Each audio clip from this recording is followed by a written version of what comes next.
Well, greetings, everyone, and welcome to another Friday evening right here with us on We the People, presented by the Diamond Factory. As you can see, we'll get our little commercial stuff out of the way before we bring our guest on. As you can see, you can subscribe and donate on YouTube. There's the YouTube link.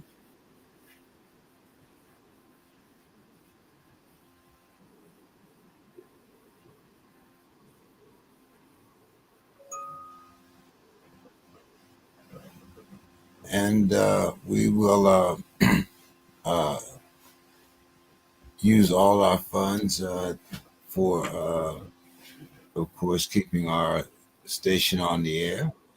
Uh, see, see,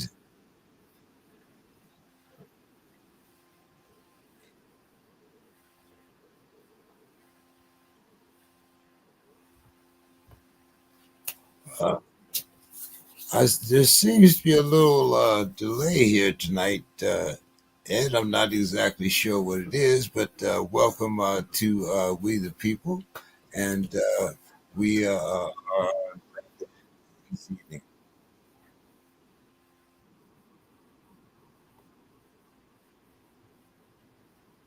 James, can you hear me okay? Yes, Oh, good, good. Hey, it's great to be here. Thanks for having me. yes, sir. Why don't you give, uh, sir? Why don't you give us a little background? I opened it up with that nice little sentence there from FBI. Uh, from the FBI list, all of a sudden getting an award from the FBI. But kind of take us to how you got to that point. Sure. Yeah. James, thanks again for having me. I grew up in a small town out here in the woods in Massachusetts. It's where I live now. I'm actually in my childhood bedroom right now. I live in the same home I grew up in. So full circle. Had a lot of advantages given to me. I moved to San Francisco when I was about 16, went to college, had a career, owned a home. However, all along from age 16, I was a heavy drinker, heavy drug taker. I drank a lot. I got into marijuana, cocaine, ecstasy. For the final devastating 11 years of my addiction, I was addicted to methamphetamine. And I ended up, in 2007, living in this little flop house hotel room up above a strip club with a sink in the corner where I'd ash my cigarettes, wash my clothes, and urinate. I owned almost nothing except the clothes on my back, these tattered canvas Converse shoes held together with duct tape, filthy black slacks and baseball jacket. Was destitute. My home, my career, all those things I mentioned, and much more. I put it all in a glass pipe, smoked it away. Fortunately, I was in this psychosis. I had this methamphetamine psychosis. I would hear these disembodied voices that were sent by the FBI, or so I believed. That the FBI was following me, and invisible stealth bombers with my family and friends and former employers, all on board, beaming these disembodied voices into my head. They were trying to pin 9/11 on me because I had inadvertently befriended a 9/11 hijacker when I was kickboxing in Bangkok. James, we could go on and on and on. We could be here all night with the delusional conspiracy theories that I became immersed in as a result of my poor choices leading to methamphetamine addiction. The point is, in 2007, I got to a place where I really had two choices. I could find a spiritual solution to my problems, or I could find no solution. For me, that's where I was at, a spiritual solution or no solution whatsoever. Fortunately, a lot of help came my way. remarkable individuals, angels I choose to believe in. They showed me a path of the three S's, the letter S. The three S's are service, spirituality, and self improvement. Service, spirituality, and self improvement. I discovered early on after I put drugs away for good in 2007. I discovered that as long as whatever I do hits one or more of those three letter S's, as long as I'm doing something in every minute of the day as best I can to be either improving myself or being of service to others or following a spiritual path, then pretty much I'm on the right path. And where that led me was, as you mentioned, I overcame a lot of my conspiracy beliefs about the FBI. I ended up receiving a community service award from the FBI director. I'm very grateful to the FBI. They gave me a second chance. I have a couple of good stories about how that came to be. Most importantly to me, I found the path that allowed me to be of service to our incarcerated brothers and sisters. Starting 2014, I became affiliated with organizations that go into prison and work in the post-release community, providing employment and education opportunities. I got to meet many incarcerated people, to work closely with a lot of incarcerated people. I learned to get past my own the stigmas that I myself harbored. Thanks to incarcerated people, I overcame. I began a path of overcoming those stigmas that I held, or shattering those stigmas, being of service. And today, thanks to a lot of help, I've founded a nonprofit called Uncarcerated. We deliver the recovery message inside of jails and prisons. We book donations, and then we have a Zoom meeting, which we host. James, I don't know if you can hear me. I can't hear you, so I don't know if we've got a technical difficulty going on here, or what's going on. James, are you with me?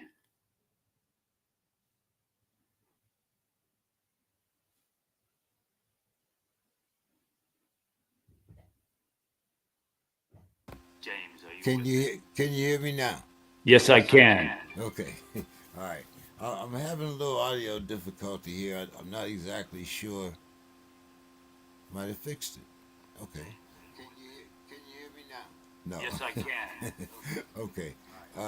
Yeah, I'm going to have to work that audio out in our editing. But I want to talk to you a little bit about when you were talking about the incarcerated. I've been incarcerated myself, as many people know that watch the program. So, when you're talking about being invented into society, now I was incarcerated back in the day when like computers were first starting and stuff like that. I don't know if you remember key punch classes and things like that. But so I know, like just in 5 years, how much things had progressed back then. Nowadays, you're talking about 2000. I mean, you come home and the guy gives you this, and you say, "What the hell is it?" Well, This is your computer. This is everything that you need. But I don't know how to work it. What do I need? How do you bring those skills to people that are coming out and have been put so far behind by technology? Well, I think when we ask ourselves the question, how do we support returning citizens by giving them the opportunities that they need to secure employment, to earn education, to overcome substance abuse. And those three things, education, employment, and substance abuse, have a very high correlation with recidivism. The first place, one of the first places I like to look is at the statistic that 95% or more incarcerated people will be released someday. 95% of incarcerated people will someday be released. So we are going to be sharing our communities, our neighborhoods, society with formerly incarcerated people. When we look at that, the question to me is, how do we want to prepare incarcerated people for the 95% chance that they will be released? The answer is by providing, to me, the answer is by providing opportunities for education, employment, and overcoming substance abuse and alcohol. There are some remarkable organizations that are doing this kind of work inside jails and prisons, providing skills for release. And like you so astutely mentioned, James, being able to work a phone or use the internet for job searches, for resources to gain employment, other things, housing, overcoming substance abuse, is very important. I think as a society, we should, I hate to use the word should, but I think as a society, it really helps to understand that almost every incarcerated person will be released. America, without meaning to get overly political, America's a land of second chances. I know from personal experience how valuable a second chance can be. We talked a little about my background, my poor choices, my methamphetamine addiction. I was engaged in criminal activity. I was a drain on society. I was a drain on law enforcement. I was a drain on resources. I was I was not a contributing member of society. When I was given a second chance, like the FBI and like many other people and entities gave me, I came to a point where I contribute to society. I contribute some small thing to the society that has given so much to me. If I can do it, if I was given those second chances, I feel that many, many other people can do at least as much as me, if not far more, to contribute to society if given those second chances. So to circle back to your question, to me, it's so much of it's about the mindset. 95% or more incarcerated people will be released. Many of these individuals have the potential to contribute to society, have the desire to contribute to society if given certain opportunities.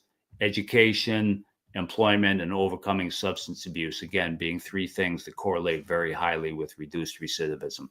We adopt that mindset, support organizations and individuals. There are many remarkable individuals in corrections. There are many remarkable individuals who are incarcerated and who are leaders in the incarcerated community. Support some of the wonderful work already being done, scale it. And I'm confident that we have a vehicle to transform the lives of incarcerated people, and in doing so, transform society as a whole.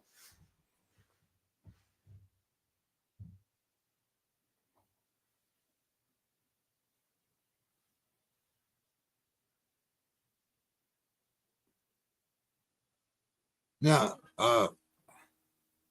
there's a couple things that you spoke of in there. Uh, and one was second chances, and the other was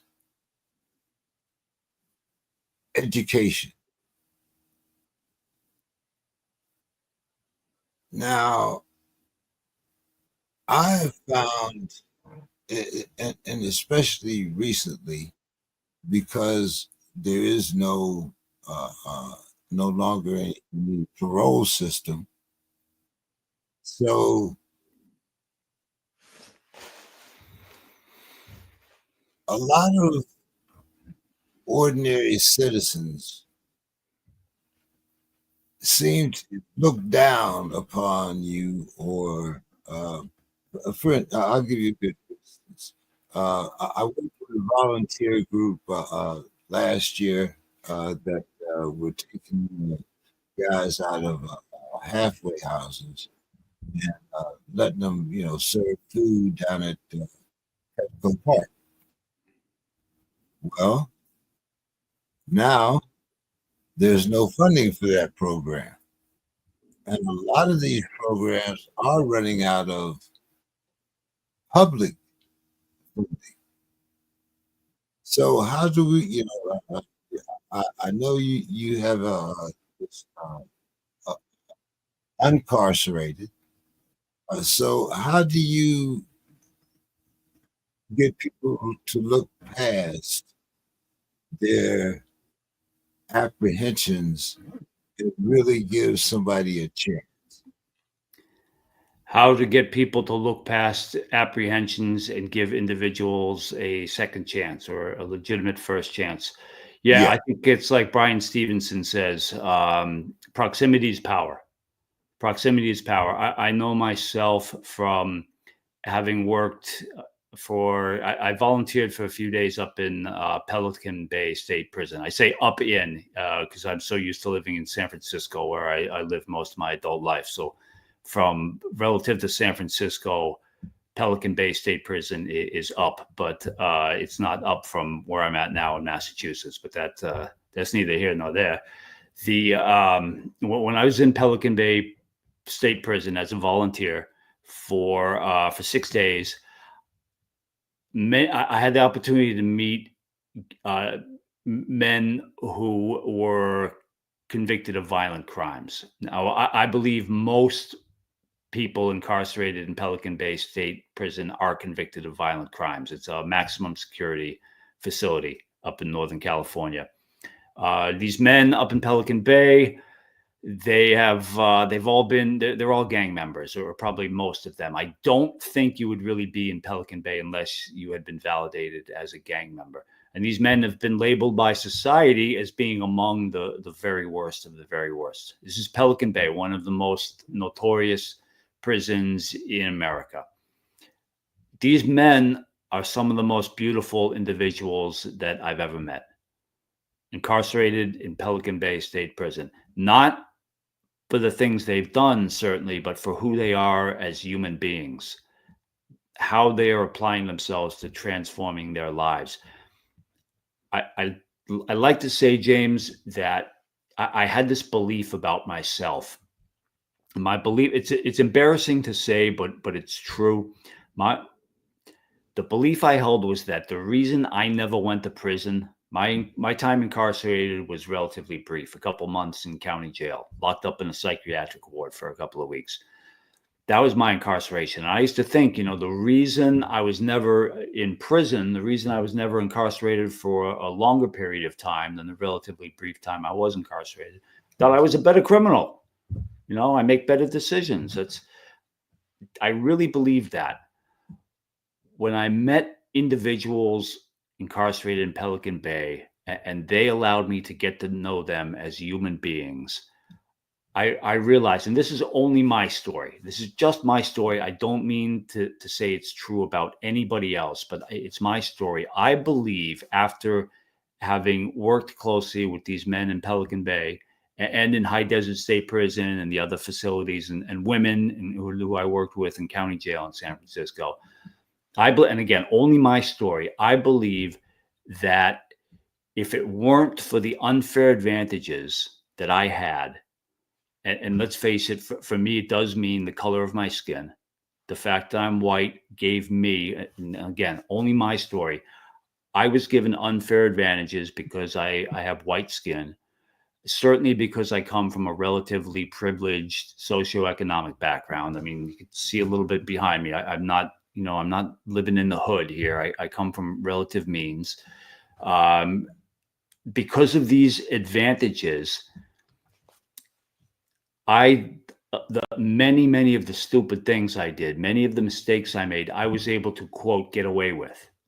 Whereas had I not been given these unfair advantages, probably I would have ended up serving time. Now, these things, when I look back, they seem obvious to say. They seem obvious.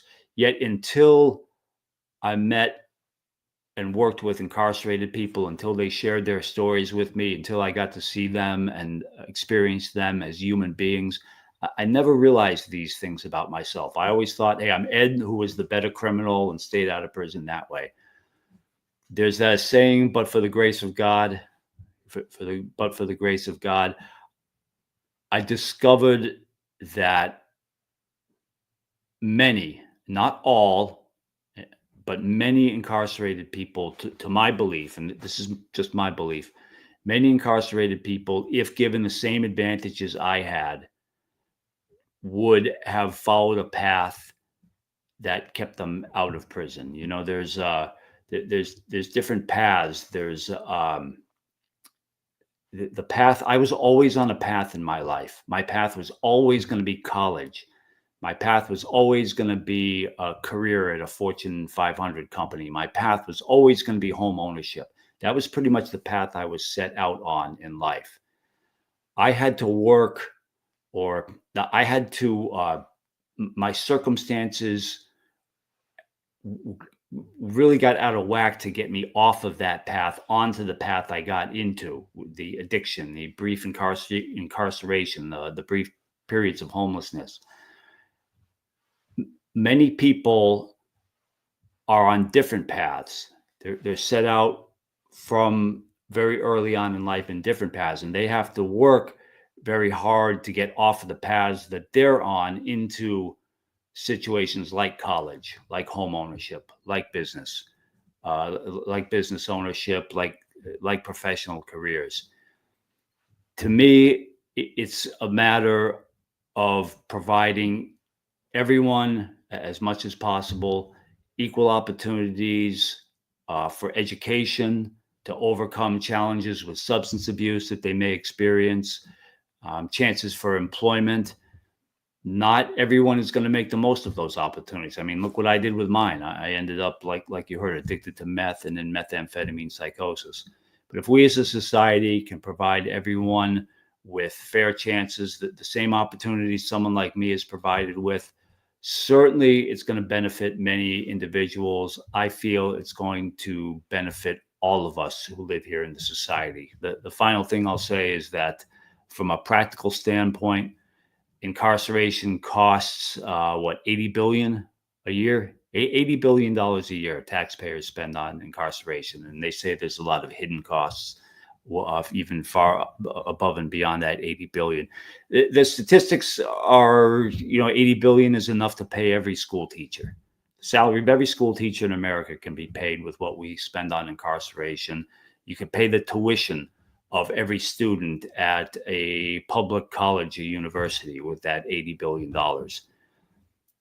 One hates to put a dollar and cents value on a human life, but looking at it just from the standpoint of what incarceration is costing the taxpayers, if we can give opportunities for education, for overcoming substance abuse, and for employment, it's going to make society better, and it's going to make the lives of all of us who live in that society better. I feel this is just what I've seen and what I've experienced in the little path that I've been put on, thanks to a lot of help.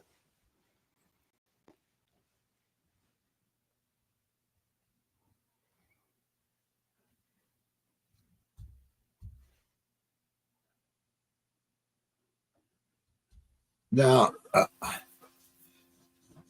prison has changed a bit because now, and when you mentioned that figure is because, and this is my opinion, is because of the privatization of prison.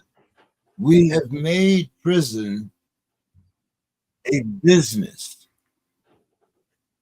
And that is the reason why not only do we have longer prison sentences, but because of the revenue that is generated, it is much better for the employer, meaning the Department of Prisons, to keep a certain amount of population. Otherwise, it's not profitable. And another reason, I think, that's another reason why they offer these programs in a lot of countries is because they are practically useless by the time you get out because you're dealing with information that is obsolete. So we come to a project or someone like you with unconscious. How do you overcome, those type of, like you got a guy that's been locked up, say, 15 years, and he comes out. Uh, he might need a lot of high maintenance. How do you get through those? How do you get over those type of hurdles? Uncarcerated uses a very simple model. We're an all volunteer organization. No one gets paid. I don't get paid. Our guest speakers don't get paid. And when I say guest speakers, the model we use is we zoom into the number of in-prison units varies from week to week, but in our Zoom meetings, which take place on Wednesdays, we see 100, sometimes up to 200. It's difficult to tell on Zoom. You can't always count the number of participants, but we have around 100, and sometimes we've had up to 200 incarcerated people. They Zoom into a meeting. We bring them guest speakers who have lived experience overcoming obstacles, often similar obstacles to the ones that the incarcerated population has faced. Some of our guest speakers are celebrities. We've had Jay Moore, who acted in many movies and was in Saturday Night Live, and is just a remarkable, remarkable human being. He's a very good friend of mine. Jay Moore came in and carried a powerful, powerful recovery message. We've had celebrities like Josh Brolin, like Tom Arnold, Jennifer Jimenez, remarkable people who carry powerful, powerful messages of overcoming obstacles and achieving success. Then we'll have people who are And quote unquote, yeah, can, uh, can you hear me? yes. Okay. I want to. I'm going to send you a new link and see if we can get this feedback out because I think what we're doing is really important. So I'm going to send you a new link. Give me about 5 minutes, and I'll send you a new link. You're going to email it to me. Okay, sounds Yes. good. All right. Thank you.